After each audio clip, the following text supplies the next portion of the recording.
এর আগেও এমন একটি বিতর্ক অনুষ্ঠিত হয়েছিল যার শিরোনাম ছিল ঈশ্বর কি আছেন। আজকের এই আলোচনায় প্রবেশ করার আগে আমি এই বিতর্কের নিয়মাবলী আপনাদের সামনে পরিষ্কারভাবে তুলে ধরতে চাই, যাতে আমাদের এই আলোচনা কখনোই তর্ক বা ঝগড়ায় পরিণত না হয়।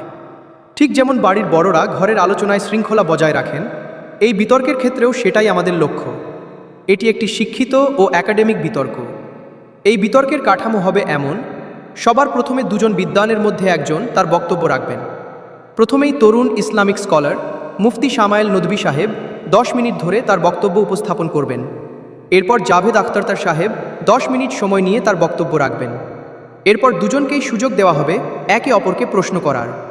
এটি হবে একটি যৌথ পর্ব, যার পরে শুরু হবে ব্যাটল রাউন্ড, একটি সরাসরি প্রশ্ন উত্তরের পর্ব। এই অংশের জন্য আমরা সময় রেখেছি প্রায় 16 মিনিট।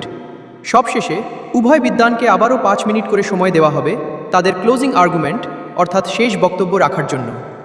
এরপরেই আসবে এই বিতর্কের সবচেয়ে গুরুত্বপূর্ণ অংশ, আপনাদের প্রশ্ন। এখানে উপস্থিত দর্শক এবং ইন্টারনেটে বসে থাকা লক্ষ লক্ষ মানুষ সবার প্রশ্ন নেওয়া হবে। এই পর্বের জন্য রাখা হয়েছে 30 মিনিট। সব মিলিয়ে এই আলোচনা চলবে প্রায় 2 ঘন্টা। তবে 2-3টি মৌলিক বিষয় আমাদের অবশ্যই মনে রাখতে হবে। এখানে কোনো স্লোগান বা কোনো হট গোল গ্রহণযোগ্য নয়, কারণ পুরো দুনিয়া আমাদের দেখছে। আমাদের এমন একটি উদাহরণ তৈরি করতে হবে যেন মানুষ বুঝতে পারে শিক্ষিত মানুষরা ভিন্ন মত পোষণ করেও একই টেবিলে বসে শান্তভাবে কথা বলতে পারেন। আমার সামনে বসে আছেন জওহরলাল নেহেরু বিশ্ববিদ্যালয়ের অধ্যাপক পুরুষোত্তম আগরওয়ালজি। তিনি আমাদের শিখিয়েছিলেন সহমতের সাহস এবং দ্বিমতের বিবেক, এই দুটিই সমান জরুরি। আরেকটি বিষয় স্পষ্ট করে বলা প্রয়োজন, এটি কোনো নির্দিষ্ট ধর্মের পক্ষে বা বিপক্ষে বিতর্ক নয়। কোনো ধর্মকে মহান প্রমাণ করা বা কাউকে খাটো করার জন্য এই আয়োজন নয়। যদি কেউ সেই উদ্দেশ্যে এখানে এসে থাকেন, তাহলে তারা হয়তো হতাশ হবেন। ধর্মীয় প্রতীকের ব্যবহার নিয়েও আমরা সংযম বজায় রাখব। এই দুজন মানুষ যাদের এখন আপনাদের খুব গম্ভীর মনে হচ্ছে, আসলে তারা দুজনেই অত্যন্ত ভদ্র ও ভালো মানুষ। গতকাল সন্ধ্যায় চায়ের আড্ডায় তাদের দেখা হয়েছিল, অনেক হাসি ঠাট্টাও হয়েছিল, এমনকি একসাথে ছবি তোলাও হয়েছে। এটাই প্রমাণ করে যে ইন্টারনেটে আমরা যে হট্টগোল দেখি, বাস্তবে মানুষ অনেক বেশি শান্ত এবং সংলাপের জন্য প্রস্তুত। টুইটারের কথা টুইটারেই থাক। এলন মাস্ক অবশ্য আজকাল একে এক্স বলেন। এখন বিতর্কের শুরুতে আমি আমাদের 2 বিদ্বানের পরিচয় করিয়ে দিতে চাই। যদিও তাদের আলাদা করে পরিচয়ের প্রয়োজন নেই, তবুও সাংবাদিকতায় আমাদের শেখানো হয় কখনো অনুমান করো না, বিজ্ঞানও একই কথা বলে। প্রথমেই মুফতি শামায়েল নদভী সাহেব। তিনি একজন ইসলামিক বিদ্বান, শিক্ষাবিদ এবং কলকাতার ওয়াইহান ফাউন্ডেশনের প্রতিষ্ঠাতা। লখনউয়ের ঐতিহ্যবাহী দারুল উলুম নদওয়াতুল উলামা থেকে তিনি গ্র্যাজুয়েশন সম্পন্ন করেছেন। সোশ্যাল মিডিয়া এবং জনসমক্ষে শিক্ষাদান ও বৌদ্ধিক আলোচনায় তিনি সক্রিয়ভাবে যুক্ত। বর্তমানে তিনি ইন্টারন্যাশনাল ইসলামিক ইউনিভার্সিটি মালয়েশিয়া থেকে পিএইচডি করছেন। মজার বিষয় হলো, পড়াশোনার পাশাপাশি তিনি ট্র্যাভেল ব্লগও তৈরি করেন। পেট্রোনাস টাওয়ারের সামনে করা তার ব্লগ আমরা ইতিমধ্যেই দেখেছি। অন্যদিকে আমাদের সঙ্গে আছেন জাভেদ আখতার সাহেব। তিনি একজন কবি, শায়ের, গদ্যকার এবং ভারতীয় চলচ্চিত্র জগতের অসংখ্য স্মরণীয় সংলাপ ও গানের রচয়িতা। এছাড়াও নিজের বৈজ্ঞানিক চিন্তাধারা এবং ঘোষিত নাস্তিকতা নিয়ে তিনি বরাবরই স্পষ্টবাদী। যুক্তিবাদী তার চিন্তার কেন্দ্রবিন্দু। ভদ্রমহিলা ও মহোদয়গণ, ঈশ্বর কি আছেন? এই প্রশ্নের উত্তর মানুষ যুগ যুগ ধরে খুঁজে চলেছে। কেউ বলেন এটি গড ড্যাম পার্টিকেলের খোঁজ, কেউ বলেন গড পার্টিকেল, আবার কেউ বলেন হিগস বোসন। কেউ প্রশ্ন করেন ভর বাবা ম্যাসের অস্তিত্ব এলো কোথা থেকে? কি ঘটেছিল? সৃষ্টির আগেও কি কিছু ছিল? সময় শুরু হওয়ার আগেই বা কী ছিল? আবার কেউ বলেন এই সমস্ত অনুসন্ধান যে মানব মস্তিষ্কে চলছে, প্রকৃতির নিয়মের ভেতর দিয়ে এই চিন্তার বিকাশই বা হলো কিভাবে? আমি আশা করি আজকের এই আলোচনায় আমরা এই মৌলিক প্রশ্নগুলোর কিছু উত্তর খুঁজে পেতে পারব। সবচেয়ে আগে আমি মঞ্চে আমন্ত্রণ জানাচ্ছি মুফতি শামায়েল নদভী সাহেবকে। আসুন স্যার।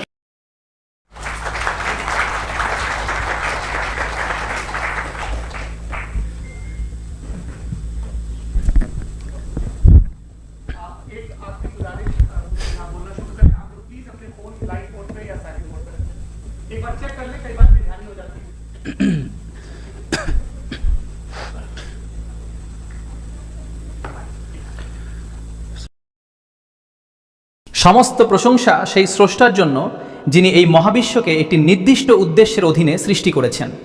সম্মানিত জাভেদ আখতার সাহেব, সম্মানিত সঞ্চালক সৌরভ দ্বিবেদী সাহেব এবং উপস্থিত সম্মানিত শ্রোতৃবৃন্দ, আজ এখানে উপস্থিত থাকার জন্য আপনাদের সবাইকে ধন্যবাদ। আজকের এই বিতর্কের বিষয় যেহেতু ঈশ্বর কি আছেন, তাই শুরুতেই একটি বিষয় স্পষ্ট করা অত্যন্ত জরুরি। এই প্রশ্নের উত্তর খুঁজতে গেলে মানুষ ভিন্ন ভিন্ন মানদণ্ড ব্যবহার করতে পারে, কিন্তু বিতর্কের শুরুতেই আমাদের ঠিক করে নিতে হবে আজকের আলোচনায় কোনো মানদণ্ড গ্রহণযোগ্য হবে আর কোনোটি হবে না।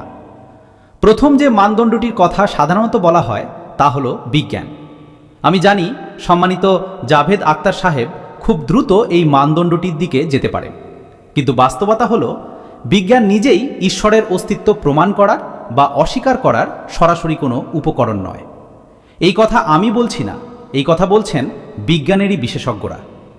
ন্যাশনাল একাডেমি অফ সায়েন্সেস স্পষ্টভাবে বলে বিজ্ঞানের কাছে এমন কোনো পদ্ধতি নেই যার মাধ্যমে ঈশ্বরের অস্তিত্ব প্রমাণ বা অপ্রমাণ করা যায়। এর কারণ হলো বিজ্ঞান কাজ করে প্রত্যক্ষ প্রমাণের ওপর, আর প্রত্যক্ষ প্রমাণ সীমাবদ্ধ আমাদের প্রাকৃতিক ও ভৌত জগতের মধ্যেই। অথচ ঈশ্বর কোনো ভৌত সত্তা নন, তিনি অতি প্রাকৃত বাস্তবতা।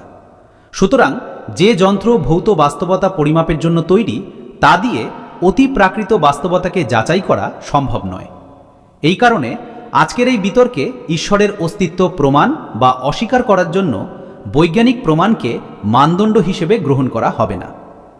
দ্বিতীয় যে মানদণ্ডটি হতে পারে তা হল ওহি বা ঐশী প্রত্যাদেশ, কিন্তু এই মানদণ্ডটিও আজকের আলোচনায় প্রাসঙ্গিক নয়। কেননা আমার কাছে ওহি একটি বৈধ জ্ঞানসূত্র হলেও সম্মানিত জাভেদ আখতার সাহেবের কাছে এটি গ্রহণযোগ্য জ্ঞানসূত্র নয়। তাই আমি আজকের আলোচনায় কোনো ধর্মগ্রন্থ থেকে একটি প্রমাণও উপস্থাপন করব না, যাতে তা তার কাছে অগ্রহণযোগ্য না হয়। এখন আসে তৃতীয় মানদণ্ড, প্রত্যক্ষ পর্যবেক্ষণ। অনেকেই বলেন যদি ঈশ্বর থাকেন তবে তাকে দেখাও, কিংবা বলেন ঈশ্বরের অস্তিত্বের প্রত্যক্ষ প্রমাণ দাও, কিন্তু এটি আসলে ভুল যন্ত্র দিয়ে সত্য যাচাই করার চেষ্টা। বিষয়টি এমন যেন কেউ আমাকে বলে আপনি ধাতু শনাক্ত করার যন্ত্র দিয়ে প্লাস্টিক শনাক্ত করে দেখান। এখন যেহেতু প্লাস্টিক ধরা পড়ছে না, তাই কি বলা যাবে প্লাস্টিকের অস্তিত্ব নেই? না, সমস্যা প্লাস্টিকে নয়, সমস্যা যন্ত্রে। এই যন্ত্রটি প্লাস্টিক শনাক্ত করার জন্য তৈরি হয়নি। ঠিক তেমনি ঈশ্বরের অস্তিত্ব যাচাই করতে প্রত্যক্ষ প্রমাণ দাবি করা একটি শিশুসুলভ দাবি। আর সম্মানিত জাভেদ আখতার সাহেব এই স্তর অনেক আগেই অতিক্রম করেছেন। সুতরাং এখন একটাই মানদণ্ড বাকি থাকে, বুদ্ধি, যুক্তি এবং বিচারবোধ। এই মানদণ্ডের মাধ্যমেই ঈশ্বরের অস্তিত্ব প্রমাণ বা অস্বীকার করা সম্ভব। কিন্তু যেহেতু বিষয়টি অত্যন্ত গুরুত্বপূর্ণ ও সংবেদনশীল, তাই এখানে যে যুক্তি দেওয়া হবে তা হতে হবে একেবারে স্পষ্ট, নির্দিষ্ট এবং অস্বীকার অযোগ্য। এমন যুক্তি যা 2 আর 2 4 হওয়ার মতো পরিষ্কার। উদাহরণ হিসেবে ধরুন, সৌরভ সাহেব একজন মানুষ, আর সব মানুষই সচেতন সত্তা। সুতরাং সৌরভ সাহেবও একজন সচেতন সত্তা। এটি কি অস্পষ্ট যুক্তি? না, এটি একেবারে নির্দিষ্ট ও অস্বীকার অযোগ্য যুক্তি। এই যুক্তিকে যুক্তির মাধ্যমে বাতিল করা সম্ভব নয়। তাই আজ যদি সম্মানিত জাভেদ আখতার সাহেব ঈশ্বরের অস্তিত্ব না থাকার পক্ষে এমন কোনো নির্দিষ্ট ও অস্বীকার অযোগ্য যুক্তি দেন, তবে আমি নিশ্চিতভাবে তা গ্রহণ করব এবং গভীরভাবে বিবেচনা করব। তবে একই সঙ্গে আমি একটি ভবিষ্যৎবাণীও করে রাখছি, এমন কোনো নির্দিষ্ট যুক্তি কেউ কখনো দিতে পারবে না। আমরা যুক্তি উপস্থাপন করব, নির্দিষ্ট যুক্তি দেব, এমন যুক্তি দেব যা সমগ্র নাস্তিক জগতও খণ্ডন করতে পারবে না। চলুন একটি সহজ উদাহরণ কল্পনা করি। ধরুন আমরা সবাই একটি নির্জন দ্বীপে আছি, যেখানে আমাদের আগে কোনো মানুষ কখনো যায়নি। হঠাৎ হাঁটতে হাঁটতে আপনার চোখে পড়ল একটি গোলাপি রঙের বল মাটিতে পড়ে আছে। আপনার মনে প্রথম যে প্রশ্নটি আসবে তা হলো, এই বলটি এখানে এলো কিভাবে? কেনই বা এলো? এটি কেন গোলাপি রঙের? অন্য কোনো রঙও তো হতে পারত। এটি কেন এই আকারের? অন্য কোনো আকারও তো হতে পারত। স্বাভাবিকভাবেই আপনি এই সিদ্ধান্তে পৌঁছাবেন যে নিশ্চয়ই কেউ আছে যে নির্দিষ্ট এই বৈশিষ্ট্যগুলো দিয়ে বলটি তৈরি করেছে এবং এখানে রেখে গেছে। কারণ আপনি জানেন এই বলটির অস্তিত্ব অপরিহার্য নয়। এটি ঠিক থাকতেও পারত, নাও থাকতে পারত। আর যদি থাকতেই হতো তবে অন্য কোনো রূপেও থাকতে পারত।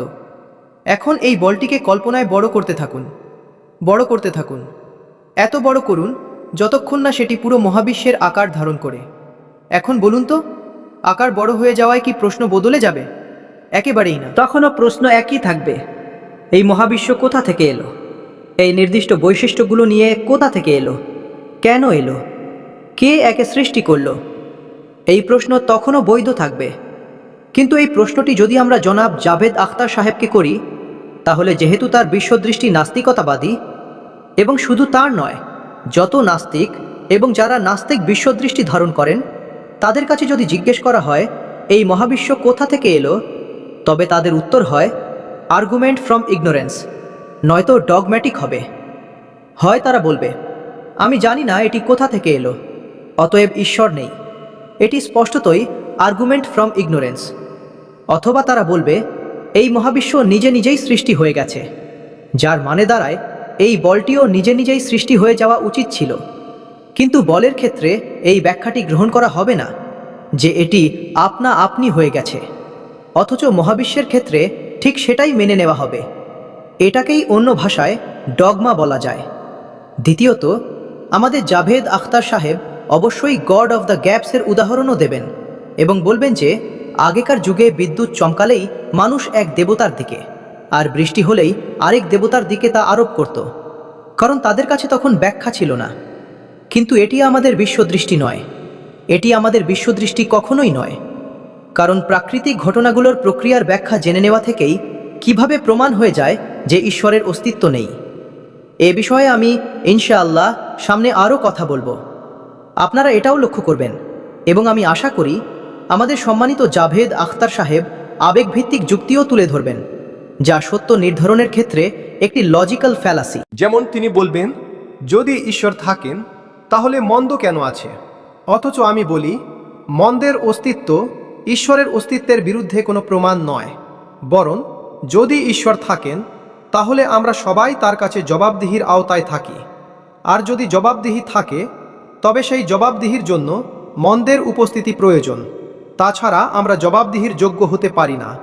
আর যদি আমরা জবাবদিহির যোগ্য না হই, তাহলে আমরা জাভেদ আখতার সাহেবকে জিজ্ঞেস করব, এই দুনিয়ায় কষ্ট কেন আছে? যদি ঈশ্বর না থাকেন তাহলে কষ্ট কেন আছে? আর সেই সব মানুষের আবেগের কি হবে যাদের ভেতরে কষ্টের পর প্রতিশোধের আকাঙ্ক্ষা জন্ম নিয়েছিল এবং তারা এই পৃথিবী ছেড়ে চলে গেছে? তাদের সব যন্ত্রণা কি তাহলে অর্থহীন হয়ে যাবে? এখন আবার সেই উদাহরণে ফিরে আসি। যদি কেউ আমাকে জিজ্ঞেস করে এই বলটি কে বানিয়েছে বা এই উদাহরণটি কে তৈরি করেছে, তাহলে আমি বলবো, যেহেতু এই মহাবিশ্ব এবং এই মহাবিশ্বের ভেতরে থাকা সমস্ত কিছুই কন্টিনোজেন্ট হওয়ার অর্থ হলো যে সত্তা নিজের অস্তিত্বের জন্য অন্য কিছুর ওপর নির্ভরশীল। সুতরাং স্পষ্টতই এই মহাবিশ্ব কন্টিনোজেন্ট। আর যদি কেউ দাবি করে যে মহাবিশ্বের ভেতরে এমন কোনো কিছু আছে যা কন্টিনোজেন্ট নয়, তবে আমি অনুরোধ করব, দয়া করে দেখিয়ে দিন সেটি কোনটি। আমরাও একটু ভেবে দেখব, আমরাও পর্যবেক্ষণ করব। আর যখন কন্টিনোজেন্ট বস্তুসমূহ বিদ্যমান, তখন দার্শনিকদের পরিভাষা অনুযায়ী আমরা সেই স্তরে পৌঁছাই এবং সেই সত্তার ধারণায় পৌঁছাই যাকে বলা হয় নেসেসারি বিইং, এমন এক অপরিহার্য সত্তা যার না থাকা অসম্ভব। কারণ যদি সে না থাকে তাহলে কোনো কিছুই অস্তিত্বে আসতে পারে না, আর এই সব কন্টিনজেন্ট বস্তু তার উপরই নির্ভরশীল। এখন যদি আপনি প্রশ্ন করেন তাহলে সেই সত্তাকে কে সৃষ্টি করলো, তার কারণ কি, তার কারণ কি, এভাবে অনন্তকাল প্রশ্ন করতে থাকলে একে বলা হয় ইনফিনিট রিগ্রেস অব কজেস, যা একটি লজিক্যাল ফলাফল। ধারণাগতভাবে অসীম কল্পনা করা যায়, যেমন সংখ্যার ক্ষেত্রে 1, 2, 3 এভাবে গুনতে থাকলে অসীম সংখ্যা পাওয়া যায়। কিন্তু আমি ধারণাগত কথা বলছি না, আমি বাস্তব জগতে প্রমাণ দেখাতে বলছি যে কারণের ক্ষেত্রে অনন্ত পশ্চাৎগমন সম্ভব কিনা। যদি সম্ভব হয় আমরা মেনে নেব, উদাহরণ দিয়ে দেখান। আর যদি সম্ভব না হয় তবে একটি অপশন বাকি থাকে, সেই নেসেসারি বিইং, এমন এক নেসেসারি সত্তা যা সম্পূর্ণ স্বাধীন।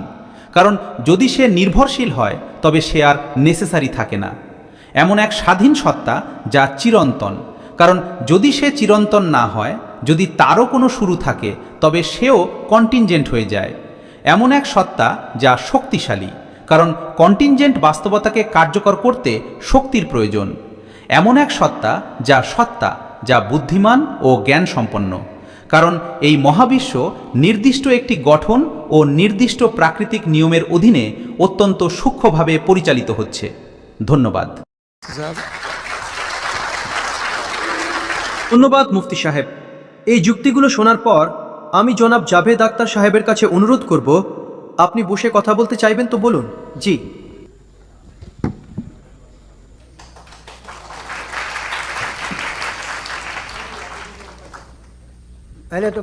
প্রথমেই আমি মুফতি সাহেবকে একটি ভালো খবর দিতে চাই।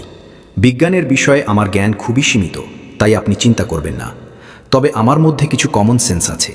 দেখুন, ঈশ্বরের ধারণা কোনো নতুন ধারণা নয়, এটি শত শত বছর ধরে বিদ্যমান। কিছু ধর্ম 3000, 4000 বছরের পুরনো হতে পারে, কিন্তু মানুষ তো প্রায় 10,000, 12,000 বছর ধরে অস্তিত্বে আছে, হোমো স্যাপিয়েন্সের রূপে। অ্যান্ড সবসময় কোনো না কোনো ধর্ম থেকেছে। এই ধর্মগুলো অজ্ঞ লোকদের ছিল না, এগুলো ছিল এমন গ্রিক সমাজের ধর্ম যেখানে বড় বড় দার্শনিক জন্ম নিয়েছেন। এগুলো ছিল মিশরীয়দের ধর্ম যারা পিরামিড বানিয়েছিল। এগুলো ছিল রোমানদের ধর্ম যাদের স্থাপত্য আর সেনেট মানে গণতন্ত্রের প্রাথমিক ভিত্তি সীমিত হলেও গণতন্ত্র ছিল, এই সবই তারা করেছিল। তাই তাদের জুপিটার, রা, জিউস এই দেবতাদের ওপর তাদের বিশ্বাস আজকের কোনো ধার্মিক মানুষের নিজের ঈশ্বরের ওপর বিশ্বাসের মতোই দৃঢ় ছিল।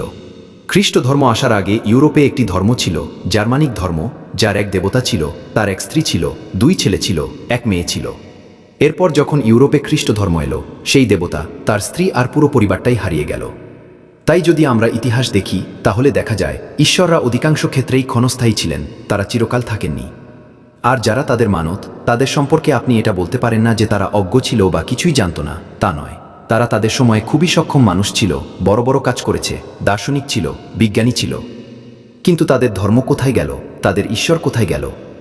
আজ যে ঈশ্বরদের মানুষ মানে, আপনি কিভাবে নিশ্চিত যে কয়েক শত বছর পর কি হবে? ইউরোপের দিকে তাকালে আমরা দেখি চার্চগুলো ফাঁকা হয়ে যাচ্ছে। সময়ের সঙ্গে সঙ্গে জিনিসপত্র বদলে যায়। যেখানে ধর্মের কথা আসে, প্রতিটি ধর্মই আপনার কাছে একটি জিনিস চায়, ফেইথ। এই ফেইথ আসলে কি? ফেইথ আর বিলিফের মধ্যে পার্থক্য কি? এটা খুবই বোকামি হবে বলা যে যদি ঈশ্বর থাকেন তবে তা জাহিলিয়াতের কথা। আমি তো নর্থ পোল দেখিনি, কিন্তু আমি বিশ্বাস করি নর্থ পোল আছে। আমি কেন বিশ্বাস করি? কারণ যদি এই পৃথিবী গোল হয় তাহলে তার একটি টপ থাকতেই হবে। কিছু মানুষ সেখানে গিয়েও এসেছে। কমন সেন্স বলে এমনটাই হবে। প্রমাণ আছে, সাক্ষ্য আছে, যুক্তি আছে। তাই এটি আমার ফেইথ নয়। তাহলে ফেইথ আর বিলিফের মধ্যে পার্থক্য কি? যে ধর্ম মানে, প্রতিটি ধর্ম, ফেইথের অর্থই হলো এমন কিছু মানা যার কোনো সাক্ষ্য নেই, কোনো প্রমাণ নেই, কোনো র্যাশনাল নেই, কোনো প্রুফ নেই, তবু তুমি সেটাকে মেনে নাও, এটাকেই ফেইথ বলে। আর যদি কোনো কিছুর পক্ষে সামান্য প্রমাণ বা সাক্ষ্য থাকে তবে তাকে বিলিফ বলা হয়। যেমন নর্থ পোল আছে, এটা আমার বিলিফ, ফেইথ নয়। ফেইথ এই সব শর্তই বাতিল করে দেয়। তাহলে স্টুপিডিটি কি? যদি আমি এমন কোনো কথা মেনে নিই যার কোনো লজিক নেই, কোনো র্যাশনাল নেই, কোনো প্রুফ নেই, কোনো সাক্ষ্য নেই, কোনো প্রমাণ নেই, তবু আমি সেটাকে মেনে নিই, তাহলে সেটাই হবে বোকামি। ধরুন আগামীকাল আমি বিশ্বাস করতে শুরু করলাম যে ইলন মাস্ক আমার ভাই। এতে আমার খুব আনন্দ হবে, শান্তিও পাব। কিন্তু যদি কেউ জিজ্ঞেস করে কেন মানছ, কি প্রমাণ, সে তো আমেরিকান আর তুমি ইন্ডিয়ান, রক্তের সম্পর্ক নেই, কখনো দেখাও হয়নি। আর আমি বলি দেখুন এটা আমার ফেইথ। এখানেই ফেইথের অর্থ দাঁড়ায় এমন বিশ্বাস যাকে প্রমাণ করা যায় না। যদি প্রমাণ করা যেত তাহলে ফেইথের দরকারই থাকতো না।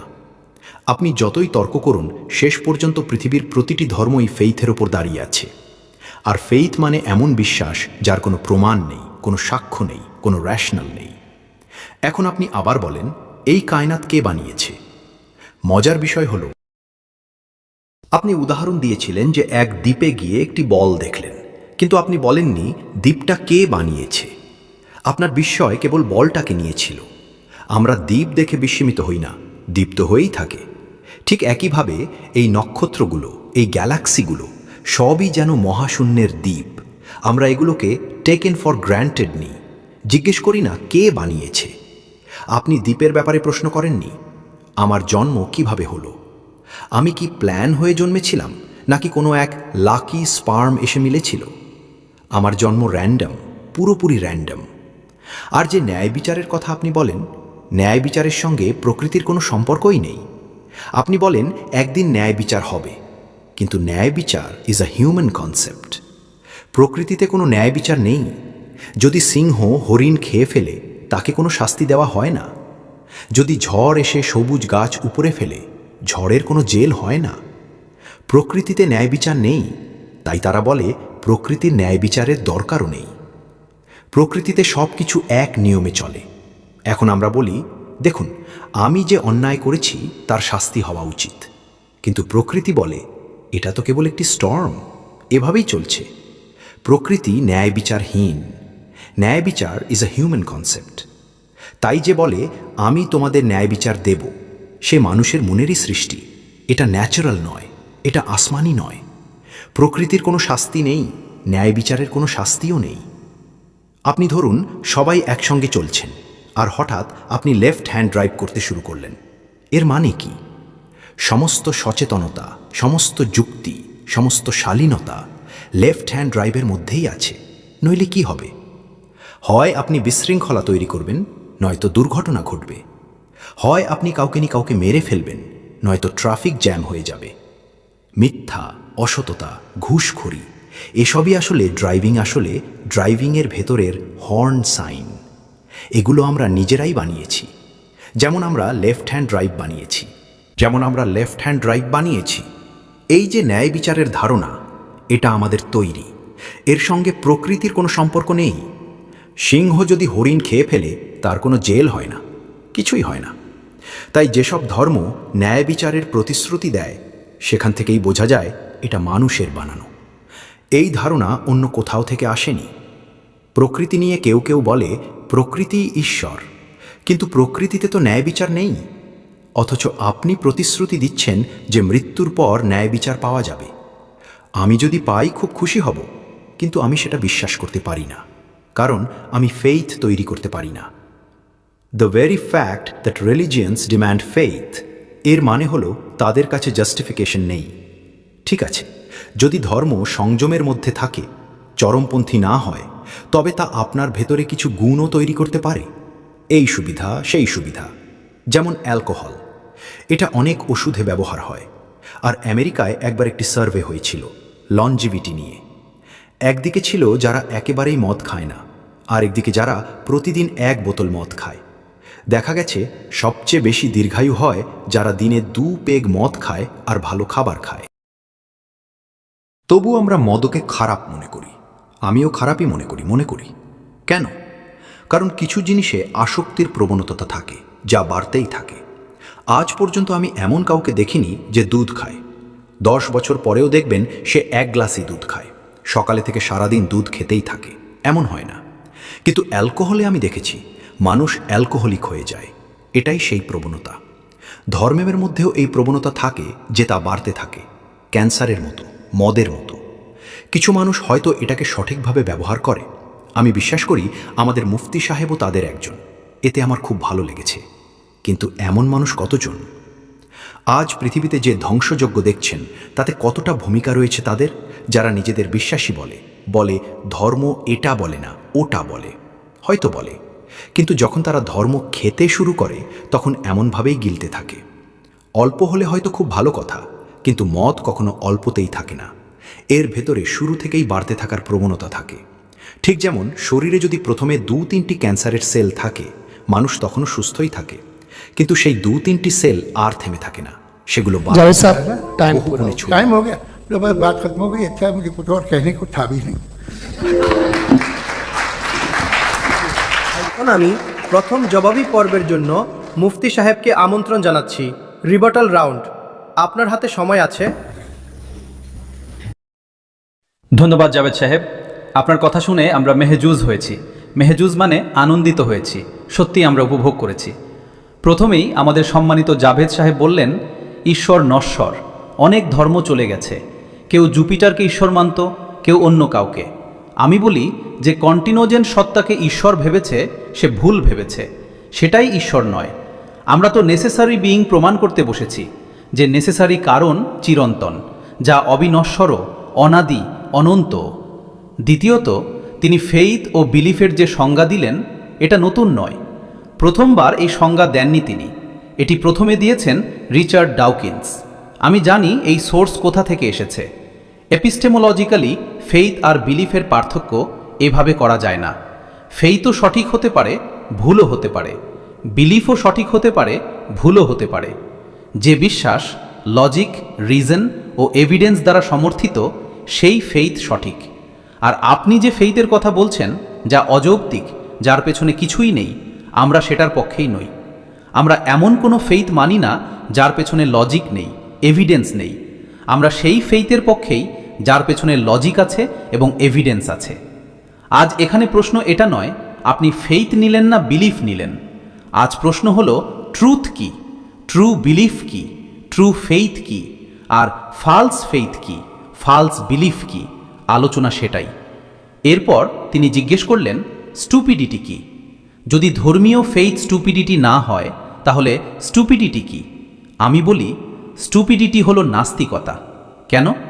ধরুন আপনি রাস্তা দিয়ে যাচ্ছেন, একটি বাগানে ঢুকে দেখলেন ফুল দিয়ে লেখা আছে আই লাভ জাবেদ আখতার, এবং সত্যি স্যার আমিও আপনাকে ভালোবাসি।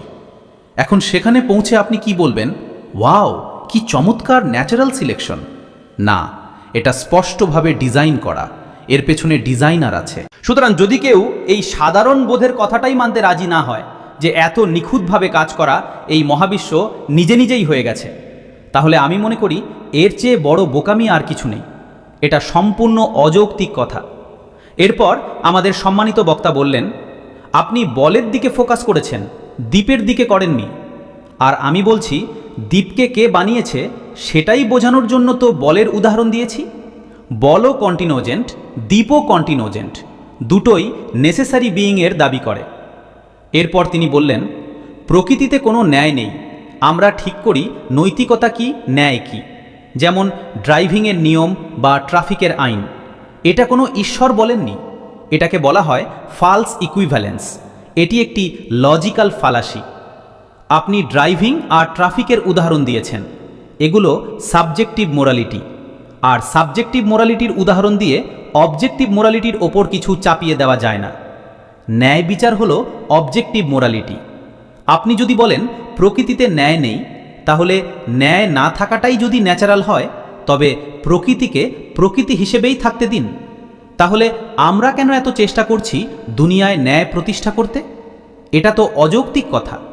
তাই অনেক বিষয় আছে যা অবজেক্টিভভাবে ভালো বা মন্দ, আর অনেক বিষয় আছে যা সাবজেক্টিভ। সাবজেক্টিভ মোরাল বা ইমোরাল বিষয়গুলো আমরা সামাজিক ঐকমত্য বা ব্যক্তিগত পছন্দের মাধ্যমে নির্ধারণ করি। কিন্তু যে অবজেক্টিভ মোরালিটি, যার মধ্যে ন্যায় অন্তর্ভুক্ত, এটা অবজেক্টিভ, সাবজেক্টিভ নয়। আপনি যদি বলেন এটা সাবজেক্টিভ, তাহলে আমার প্রশ্ন হলো, যদি সামাজিক ঐকমত্যের মাধ্যমে জুলুমকে সঠিক বলে ঘোষণা করা হয়, তাহলে কি আপনি জুলুমকে ন্যায়কে ন্যায্যতা দেবেন? দ্বিতীয়ত তিনি বললেন, দুপেগ মদ খেলে তা বাড়তে থাকে, আর ধর্মের ক্ষেত্রেও একই ব্যাপার। এই উদাহরণ এমন যে যেখানেই খুশি ফিট করানো যায়। আপনি চাইলে নাস্তিকতার ওপরও ফিট করতে পারেন। আপনি যদি দুপেগ নাস্তিকতা খান, সেটাও বাড়তে বাড়তে নর্থ কোরিয়া হয়ে।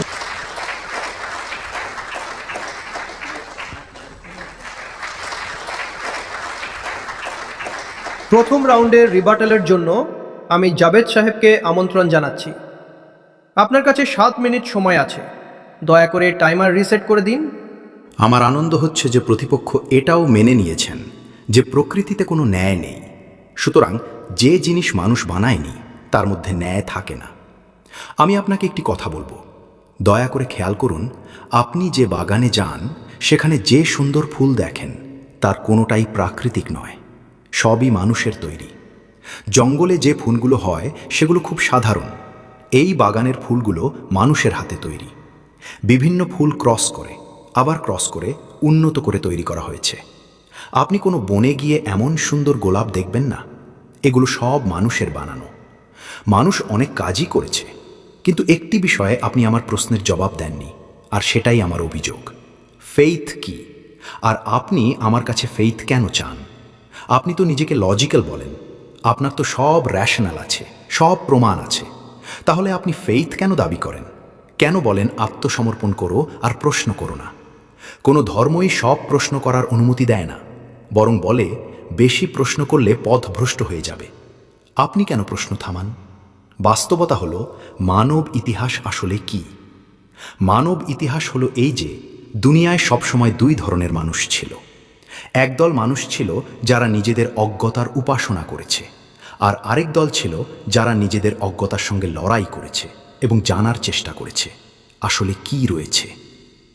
আজ আপনি যে কথাটা বলছেন, যে আপনি বিস্মিত হচ্ছেন এই মহাবিশ্ব কিভাবে তৈরি হলো, আগেও মানুষ বিস্মিত হতো। সূর্য যখন অস্ত যায় তখন সে কোথায় যায়, এই প্রশ্নেও মানুষ বিস্মিত ছিল।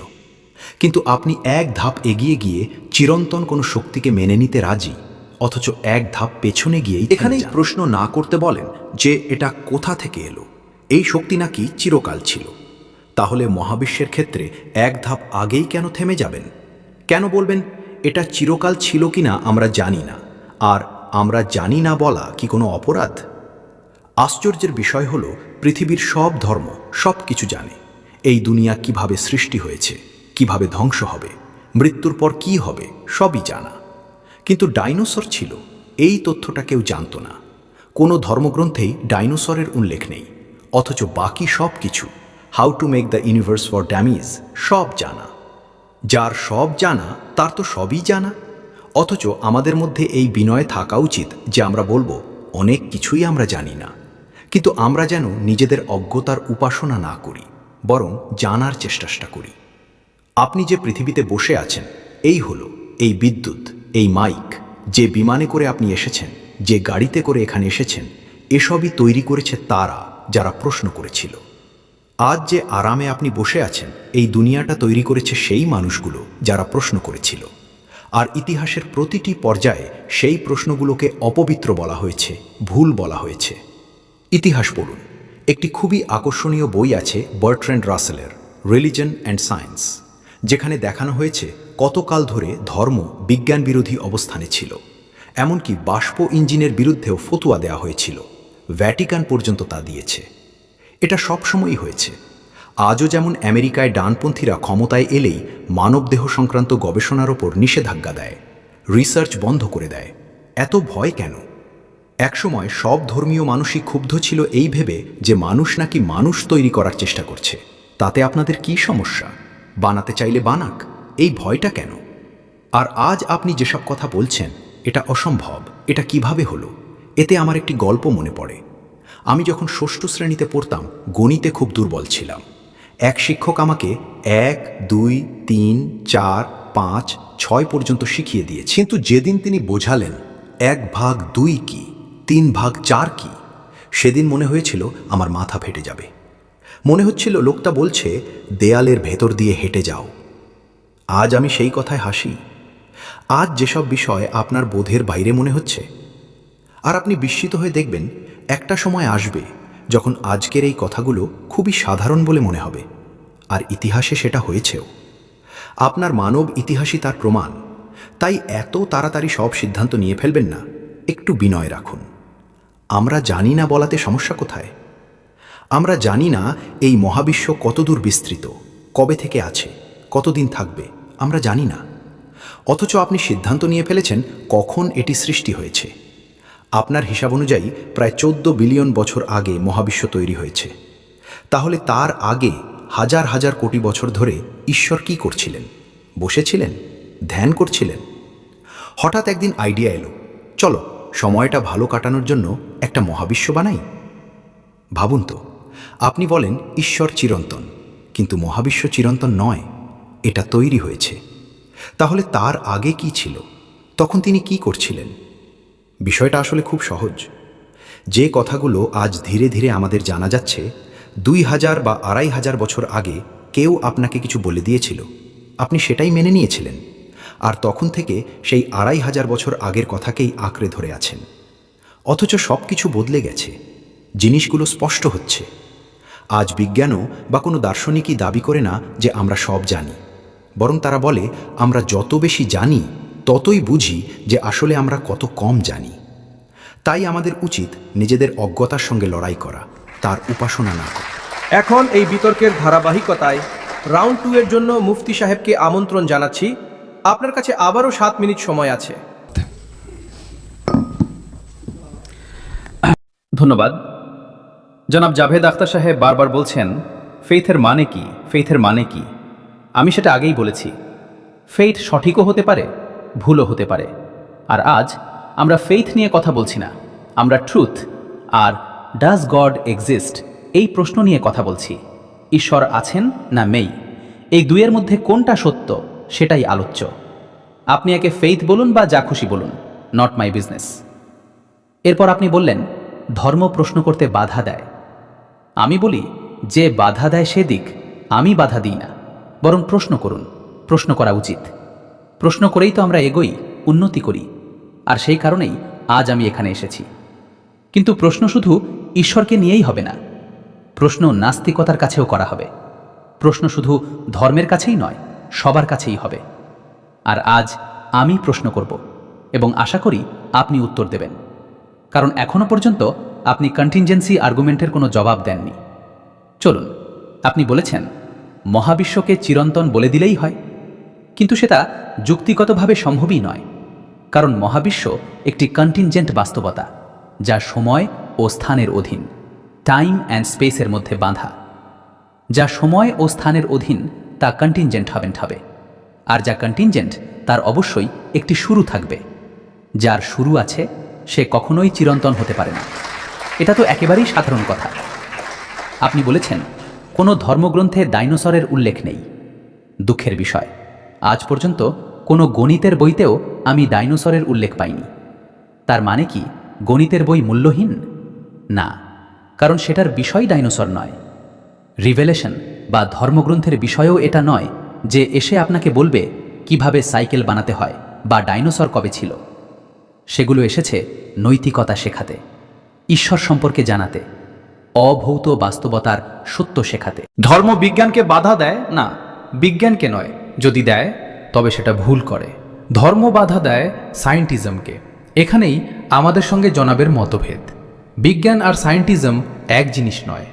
সায়েন্টিজম হলো এই দাবি করা যে বিজ্ঞান ও বৈজ্ঞানিক পদ্ধতি জ্ঞান অর্জনের একমাত্র উৎস। এটাকেই আমরা প্রত্যাখ্যান করি। বিজ্ঞানকে আমরা অগ্রসর করি। আমাদের পুরো ইতিহাস পড়লে আপনি তা বুঝতে পারবেন, যদিও এটা আলাদা বিষয়। এরপর তিনি বললেন ভ্যাটিকান ফতুয়া দিয়েছে। ভ্যাটিকান আর ফতুয়া এই দুটো পরস্পর বিরোধী শব্দ, এদের কোনো সম্পর্ক নেই। এরপর তিনি বললেন আমরা জানি না। যদি না জানি তাহলে বলে দিন জানি না, এতে আপত্তি কোথায়? সেটাই তো আমি বলছি। আপনি বলে দিন জানি না, কিন্তু তাহলে দাবি করছেন কেন যে ঈশ্বর নেই? আপনি বলতে পারেন জানি না, হতে পারে আছে, হতে পারে নেই। কিন্তু যে মুহূর্তে আপনি বলেন গড ডাজ নট এক্সিস্ট, সেটা একটি দাবি হয়ে যায়। আর তখন প্রমাণের দায় আপনার ওপরও পড়ে, যেমনটা আমাদের ওপর পড়ে। কেন পড়ে আমি বলছি। দর্শনে ক্লেম শুধু পজিটিভ ক্লেম নয়, নেগেটিভ ক্লেম করলেও প্রমাণের দায় থাকে। উদাহরণ হিসেবে যদি আমি বলি এই ঘরে কেউ নেই, এটাও একটি জ্ঞানের দাবি। আমি বলতে পারি আমি জানি না, থাকতে পারে নাও থাকতে পারে। কিন্তু যদি আমি নিশ্চিতভাবে বলি এখানে কেউ নেই, তাহলে আমার ওপরও প্রমাণের দায় বর্তায়। দুই ক্ষেত্রেই বার্ডেন অফ প্রুফ থাকে। এই আর্গুমেন্টটা খণ্ডন করে দেখান। শেষ যে কথাটি তিনি বললেন, ঈশ্বর মহাবিশ্ব তৈরির আগে 100 বছর বা 1000 বছর ধরে কি করছিলেন, চলুন আমি এর জবাব দিচ্ছি। আপনি আমাদের সম্মানিত ব্যক্তিত্ব, না হলে আমি এটার উত্তর দিতামই না। সময় 100 বছর আগে, 100 বছর পরে, আগে পরে এখন, এই সব ধারণা শব্দগুলো সময়ের সঙ্গে সম্পর্কিত। আর সময় তো মহাবিশ্বের সূচনার পরই শুরু হয়েছে।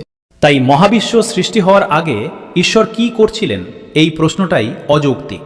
এটা একটি ফ্যালাসি।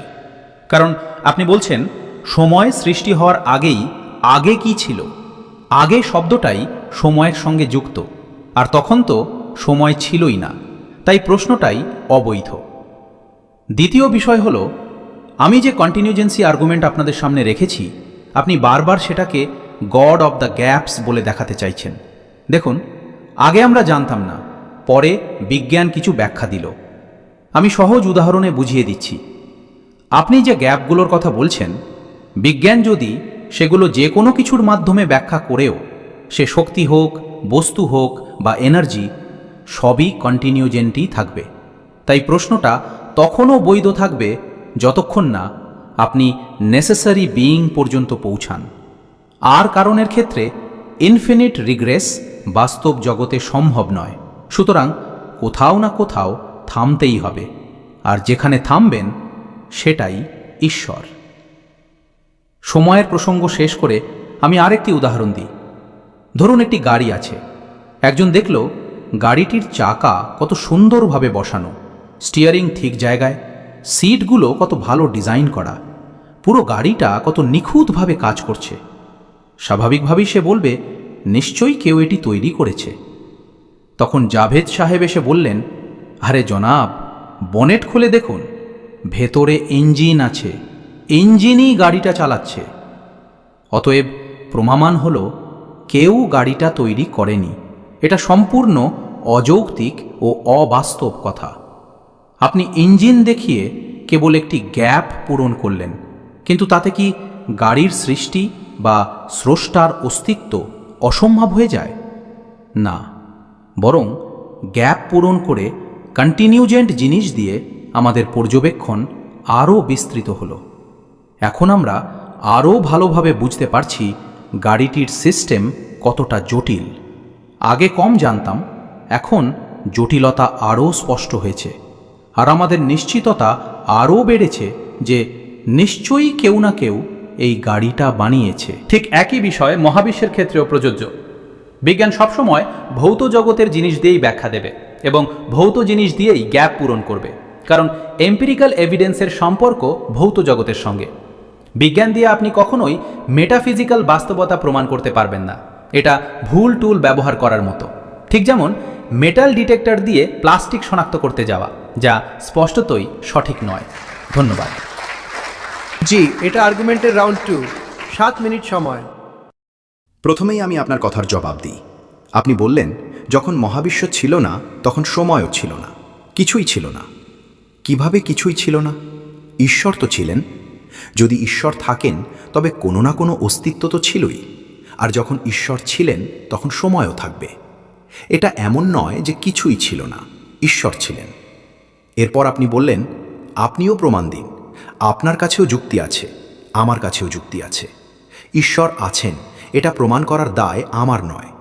কিন্তু যদি আমি দাবি করি যে একটি চায়ের কেটলি মঙ্গলের চারদিকে ঘুরছে, তাহলে এটা আপনার দায়িত্ব নয় যে আপনি প্রমাণ করবেন এমন কোনো চায়ের কেটলি নেই। এটা আমার দায়িত্ব, কারণ দাবি আমি করেছি। কিন্তু ঈশ্বর আছেন এই দাবি তো ধর্মীয় মানুষরাই করে। তাহলে আমি কেন প্রমাণ করব যে তিনি নেই? যতক্ষণ পর্যন্ত আপনি আমাকে কনভিন্স না করতে পারবেন, আমি মানব না।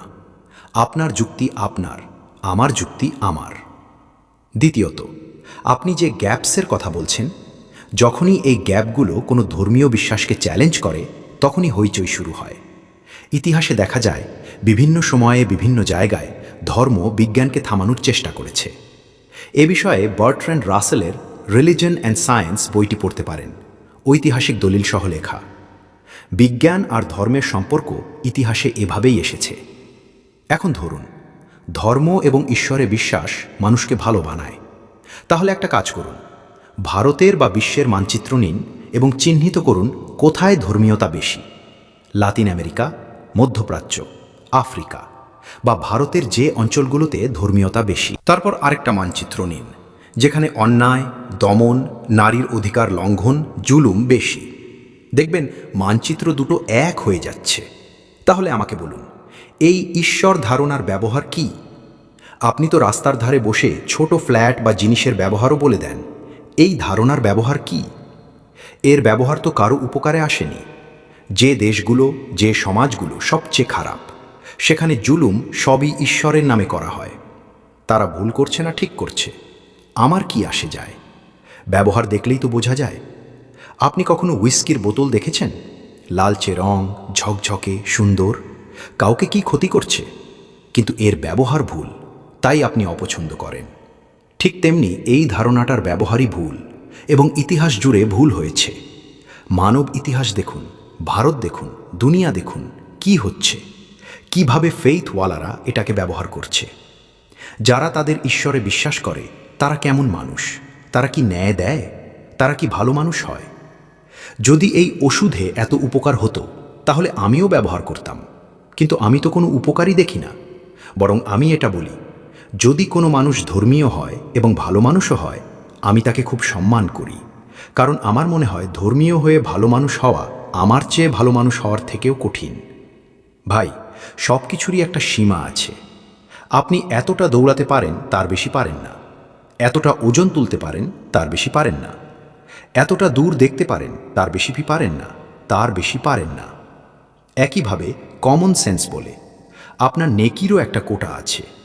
আপনি যদি সকালে উপাসনালয়ে গিয়ে ইবাদত করেন, বেরিয়ে এসে আপনার মনে হয় আমি খুব ভালো কাজ করেছি, আপনার নেকির বড় একটা কোটা খোটা খরচ হয়ে গেল, অথচ তাতে কারো কোনো উপকার হলো না। আমি যাই না, তাই আমাকে কাউকে খাওয়াতে হয়, কোনো বিধবাকে সাহায্য করতে হয়। আমি আমার কোটা কিভাবে খরচ করব সেটা দেখি। আর আপনি অনেক ধর্মীয় মানুষ, আপনার কোটা একেবারে নিরর্থক কাজেই খরচ করে। এরপরও যদি একটু শালীনতা বেঁচে থাকে তাহলে বাহ, খুব ভালো কথা। একটা বিষয় আমার খুব ভালো লাগছে, দুজন বিদ্বানই সময়ের গুরুত্ব মানছেন এবং নির্ধারিত সময়ের মধ্যেই নিজেদের যুক্তি শেষ করে, কখনো কখনো সময়ের আগেই নিজ নিজ আসনে বসে পড়ছেন। তো এর মাধ্যমে আর্গুমেন্টের রাউন্ড 2 সম্পন্ন হলো।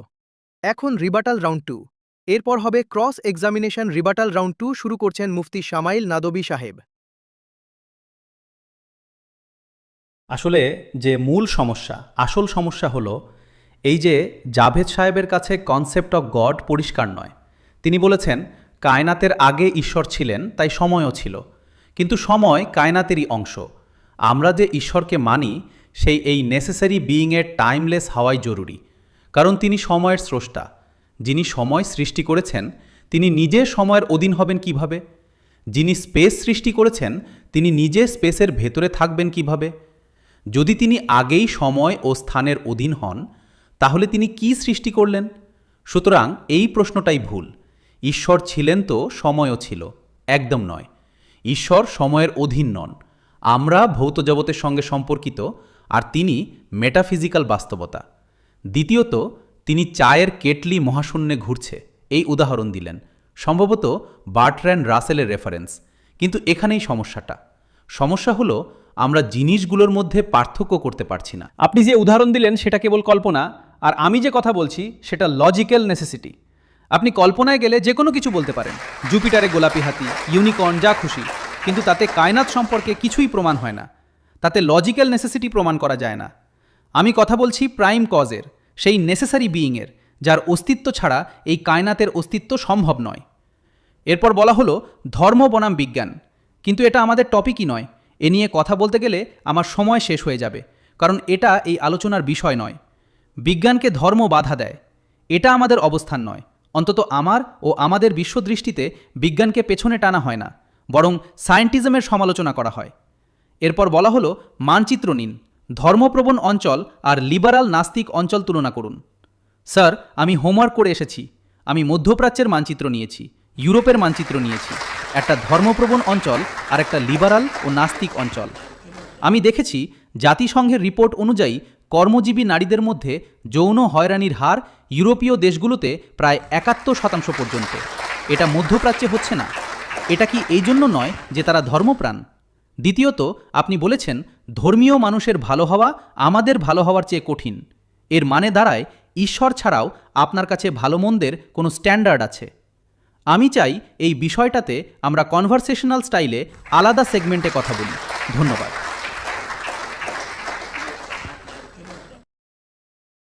এটা রিবাটাল রাউন্ড 2। আপনার হাতে 5 মিনিট সময় আছে, এরপর ক্রস এক্সামিনেশন শুরু হবে। আপনি চাইলে রিবাটালে তাদের প্রশ্নগুলোর জবাবও দিতে পারেন। দেখুন, প্রথমেই যে কথাটা, এই উদাহরণ ভুল না, ভুলই। কারণ শুরুতেই তিনি আমাদের নিরস্ত্র করে দিয়েছেন এই বলে যে কেবল বুদ্ধি বা লজিক দিয়ে এখানে পৌঁছানো যায় না। এটা নাকি মেটাফিজিক্যাল বিষয়। মেটাফিজিক্যাল শব্দটা এমনভাবে ব্যবহার করা হয় যেন এটা খুব বড় কিছু, অথচ আসলে কেউ ঠিকঠাক জানেই না এর মানে কি। ভাই, মেটাফিজিক্যাল বলতে কি বোঝায় খুলে বলুন। আপনি যখন আমার সঙ্গে কথা বলছেন, যুক্তি করছেন, তখন আমাকে লজিক্যালভাবে প্রমাণ দিন। আর যদি বলেন এটা মেটাফিজিক্যাল, লজিক দিয়ে ধরা যায় না, তাহলে আমরা কথা বলছি কেন? কোন ভাষায় এই কথোপকথন হচ্ছে? আর এই যে বলা হচ্ছে সময়ের আগে সময় ছিল না, অথচ বলা হচ্ছে তিনি চিরকাল আছেন ও চিরকাল থাকবেন। চিরকাল তো সময়েরই ধারণা। যদি সময় না থাকে তাহলে সব সময় কথাটা আসছে কোথা থেকে? থাকবেন, এই থাকাটাই তো সময়ের সঙ্গে যুক্ত।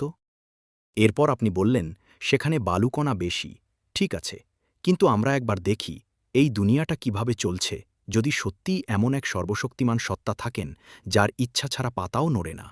দুনিয়ার অবস্থা কি? ৪৫,০০০ শিশু ১০ বছরেরও কম বয়সী গাজায় মারা গেছে। ক্ষুধায় কালাহান্ডিতে শিশু মারা যায়, ডিপথেরিয়ায় শিশু মারা যায়, ভয়ঙ্কর রোগ, গলায় ঝিল্লি জমে শ্বাস বন্ধ হয়ে যায়, শিশুর শরীর নীল হয়ে যায়। এগুলো হয় গরিবের শিশুর সঙ্গে।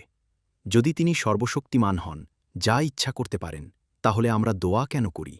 এই কাজটা করে দাও। ওটা করে দাও মানে তিনি হস্তক্ষেপ করেন।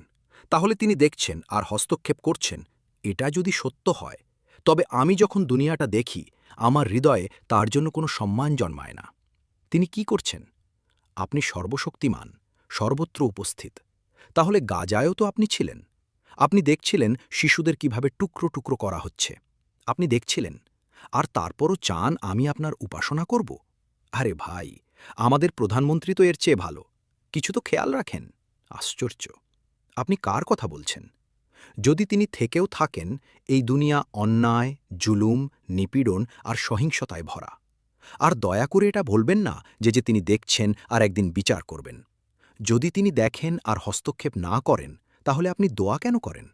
আপনি বলেন, আমার এই কাজটা করে দাও, মানে তিনি হস্তক্ষেপ করতে পারেন। তিনি আপনাকে চাকরি দিতে পারেন, কারো মেয়ের বিয়ে করাতে পারেন, কারো ছেলেকে গ্রিন কার্ড পাইয়ে দিতে পারেন। তাহলে অন্তত এই যে শিশুদের মৃত্যু হচ্ছে, এটা তো থামাতে পারতেন।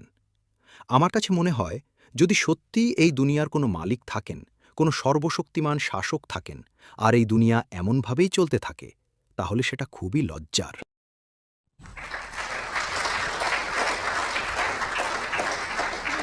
দেবীয় সজ্জনবৃন্দ, এই বিতর্কের ২টি রাউন্ড এবং ২টি রিবাটাল সম্পূর্ণ হয়ে গেছে।